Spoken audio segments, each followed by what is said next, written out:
ನಮಸ್ಕಾರ ವನಶ್ರೀ ಚಾನಲ್ಗೆ ಹೊಸ ವಿಡಿಯೋ ತಂದಾಯ್ತು. ಬನ್ನಿ ಇವತ್ತು ಅಗ್ನಿಸಾಕ್ಷಿ ಸೀರಿಯಲ್ಲು ಹೇಗೆ ಮೂವ್ ಆಗುತ್ತೆ, ಏನು ಸ್ಟೋರಿ ನೋಡೋಣ. ಅದಕ್ಕಿಂತ ಮುಂಚೆ ನನ್ನ ವಿಡಿಯೋಕ್ಕೆ ಸಬ್ಸ್ಕ್ರೈಬ್ ಮಾಡ್ಕೊಳ್ಳಿ, ಹಾಗೆ ಒಂದು ಲೈಕ್ ಕೊಡಿ.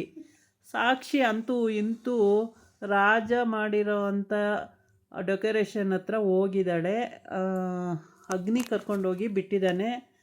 ಅವಾಗ ಏನು ಮಾಡಿದ್ದಾಳೆ ಅವಳು, ಫೋನಲ್ಲಿ ಮಾತಾಡ್ತಿದ್ದಾಗ ಮೊಬೈಲ್ನ ಕಾರಲ್ಲೇ ಬಿಟ್ಟು ಹೋಗಿರ್ತಾಳೆ. ಹಾಗಾಗಿ ಮತ್ತೆ ಅಗ್ನಿ ಅದೇನು ನೋಡ್ಕೊಂಡಿರಲ್ಲ. ಅವನೇನು ಮಾಡಿರ್ತಾನೆ ಅಂದರೆ ವಾಪಸ್ ತಿರುಗಿಸ್ಕೊಂಡು ಹೋಗಿರ್ತಾನೆ ತುಂಬ ದೂರ. ಆವಾಗ ಮೊಬೈಲಿಗೆ ಕಾಲ್ ಬರುತ್ತೆ. ಇವನು ರಾಜು ಕಾಲ್ ಮಾಡ್ತಾನೆ.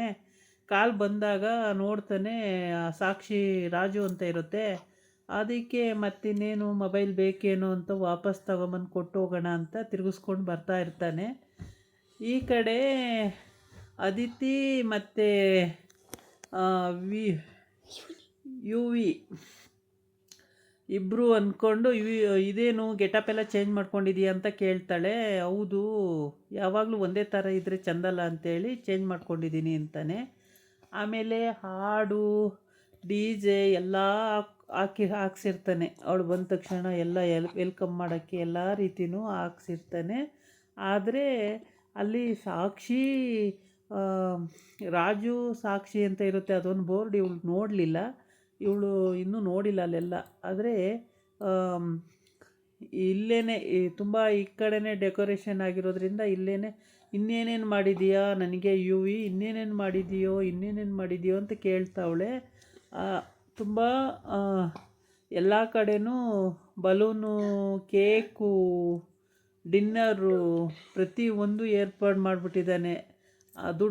ಇವಳು ದುಡ್ಡನ್ನೇ ಇಸ್ಕೊಂಡು 5 ಲಕ್ಷ ಇಸ್ಕೊಂಡಿದ್ದಾನೆ ಇವಳ ಹತ್ರ, ಅದಿತಿ ಹತ್ರ 5 ಲಕ್ಷ ದುಡ್ಡು ಇಸ್ಕೊಂಡು ಸಾಕ್ಷಿಗೆ ಅಂತ ಮಾಡಿದ್ದಾನೆ. ಆದರೆ ಅಲ್ಲಿ ಅಗ್ನಿನೇ ಅದಿತಿನೇ ಬರೋಂಗಾಗಿದೆ ಇವಾಗ. ತುಂಬ ಓಡಾಡಿ ಎಲ್ಲ ಮಾಡಿಸ್ತಾ ಎಲ್ಲರ ಹತ್ರ ಅವರಿಗೆಲ್ಲ ತಲೆ ತಿಂದು ಈವೆಂಟರಿಗೆ ಹಂಗೆ ಮಾಡಿ ಹಿಂಗೆ ಮಾಡಿ ಅಂತೇಳಿ ಎಲ್ಲ ಟುಷ್ ಪಟಾಕಿ ಆಗಿದೆ ಇವಾಗ.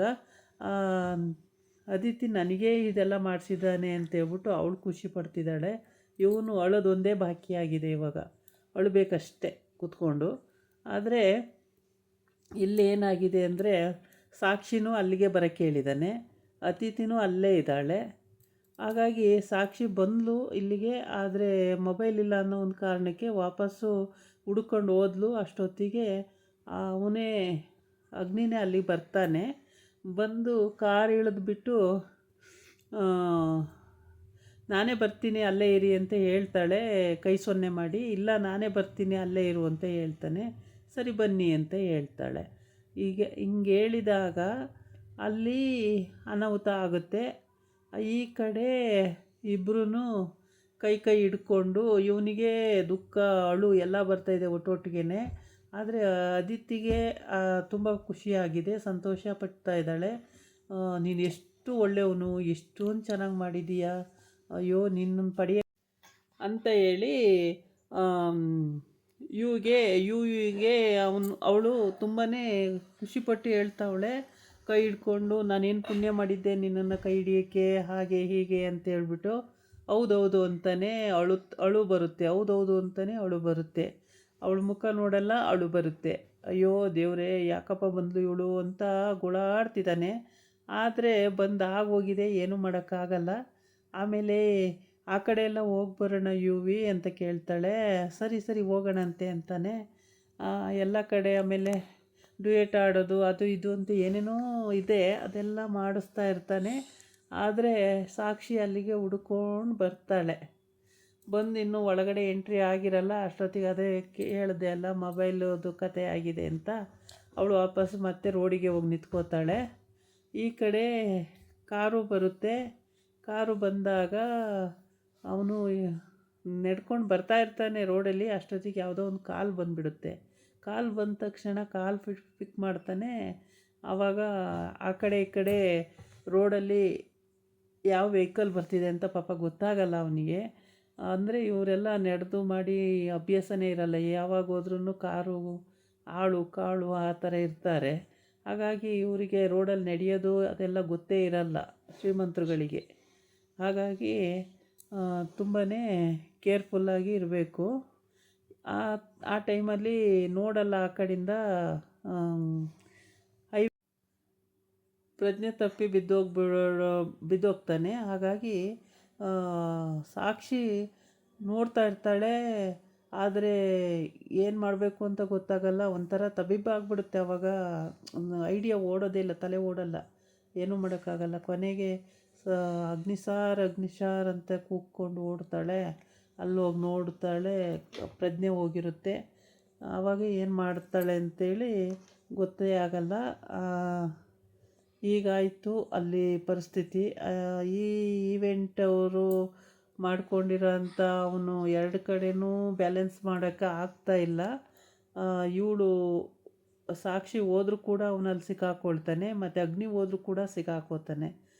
ಅದಿತಿ ಕೇಳಿರ್ತಾಳೆ ಫಸ್ಟೇ, ಸಾಕ್ಷಿ ಫೋನ್ ಮಾಡ್ತಿದ್ದಾಳಲ್ಲ, ಸಾಕ್ಷಿದ ಫೋನು ಅಂತ ಕೇಳಿದ್ರೆ ಇಲ್ಲ ಇಲ್ಲ ಅಂತ ಹೇಳಿರ್ತಾನೆ. ಸಾಕ್ಷಿ ಅಲ್ಲ, ಸಾಕ್ಷಿದಲ್ಲ. ಸಾಕ್ಷಿ ಅದೇ ಹೇಳ್ತಾ ಇರ್ತಾಳೆ. ಬರಲ್ಲ ಅಂತ ಕೂಡ ಹೇಳಿದ್ಲು, ಆದರೆ ಬರಲೇಬೇಕು ಅಂತ ಹಠ ಮಾಡಿದ್ದಕ್ಕೆ ಪಾಪ ಇಷ್ಟೊತ್ತಲ್ಲಿ ಬಂದು ಇದೊಂದು ಅನಾಹುತ ಆಗುತ್ತೆ. ಅದಿತಿ ಅವಳು ಫೋನ್ ಎತ್ತಾ ಇಲ್ಲ ಅಂತ ಅವಳು ಬೇಜಾರು ಮಾಡ್ಕೊಂಡು ಮನೇಲಿದ್ಲು. ಆದರೆ ಅವಳು ಬರೋ ಹಾಗೆ ಆಯಿತು ಅಲ್ಲಿಗೆ. ಇವಳ್ದು ಆ ಕಡೆ ಆಯಿತು, ಅವಳದು ಎಕ್ಸ್ಚೇಂಜ್ ಆಗೋಯ್ತು. ಈ ಥರ ಇವ್ರದ್ದು ಗಡಿಬಿಡಿ ಆಗೋಗಿದೆ ಎಲ್ಲ, ಒಂದು ನೆಟ್ಟಗಾಗ್ತಾ ಇಲ್ಲ. ಅಂತೂ ಇಂತೂ ರಾಜ ಮದುವೆ ಆಗೋಂಥ ಹುಡುಗಿ ಅಲ್ಲಿ ಬಂದಿಯಾಳೆ. ಅಗ್ನಿ ಮದುವೆ ಆಗೋಂಥ ಹುಡುಗಿ ಸಾಕ್ಷಿ ಇಲ್ಲೇ ಇದ್ದಾಳೆ. ಒಟ್ಟಿಗೆ 4 ಜನನೂ ಒಂದು ಕಡೆ ಸೇರ್ಬೋದು ಅನಿಸುತ್ತೆ. ಸೇರ್ತಾರೋ ಅಥವಾ ಹಾಸ್ಪಿಟ್ಲಿಗೆ ಹೋಗ್ಬೇಕಾಗುತ್ತೋ ಗೊತ್ತಿಲ್ಲ. ಸಾಕ್ಷಿ ಗಾಬರಿ ಆಗ್ತಾಳೆ. ಅಗ್ನಿ ಸರ್ಗೇನೋ ಆಯ್ತಲ್ಲಪ್ಪ ಅಂತೇಳ್ಬಿಟ್ಟು ಹೋಗ್ತಾಳೆ. ರೋಡಲ್ಲಿ ಬಿದ್ದಿರ್ತಾನೆ, ಹೋಗ್ತಾಳೆ. ಹೋಗ್ಬಿಟ್ಟು ಅಗ್ನಿ ಸಾರ್ ಅಂತ ಎಚ್ಚರ ಮಾಡ್ತಾಳೆ. ಏನು ಎಚ್ಚರ ಮಾಡಿದ್ರು ಎಚ್ಚರನೇ ಆಗಲ್ಲ. ಆವಾಗ ತುಂಬ ಗಾಬರಿ ಆಗುತ್ತೆ. ಯಾರಿಗೆ ಹೇಳಬೇಕು, ಏನು ಮಾಡಬೇಕು ಅಂತ ಗೊತ್ತಿಲ್ಲ. ಮೊಬೈಲ್ಗಳು ಎಲ್ಲೆಲ್ಲಿ ಹೋದ್ವೋ ಏನೂ ಗೊತ್ತಿಲ್ಲ. ಈ ರೀತಿ ಸಿಚುವೇಶನ್ ಇರುವಾಗ ಸ್ವಲ್ಪ ಕೇರ್ಫುಲ್ಲಾಗಿರಬೇಕು, ಗಾಬರಿ ಆಗಬಾರ್ದು ಅನ್ನೋದು.